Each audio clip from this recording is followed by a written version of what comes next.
খাও তোমরা খাও না খাও আমার তো গুরু দায়িত্ব দিছি এই রিফাত এদিকে আসো রিফাত এদিকে রিফাত আমি দিতেছি এদিকে ও ও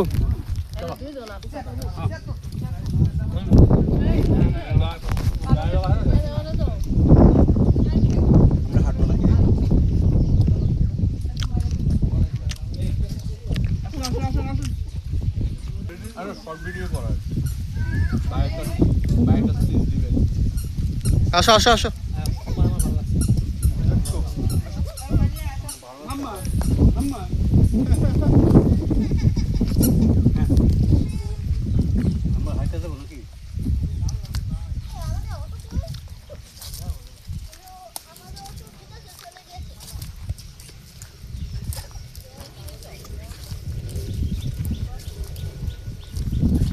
করা যায় এই ছোট গাছের মধ্যে তো পেয়ারা দিয়েছে হ্যাঁ পেয়ারাটা কত টেস্ট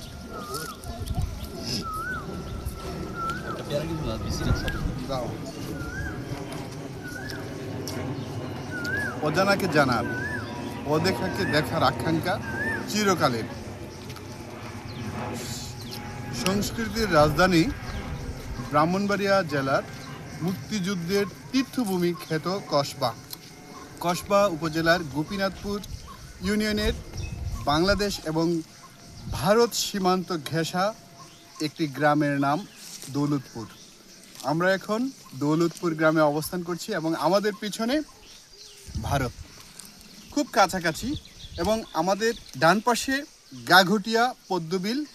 বর্ষাকালে যে পদ্মবিলের নান্দনিক সৌন্দর্য পিপাসু মানুষ আকৃষ্ট হয়ে ভ্রমণের মতো দেশ বিদেশ থেকে ছুটে আসে।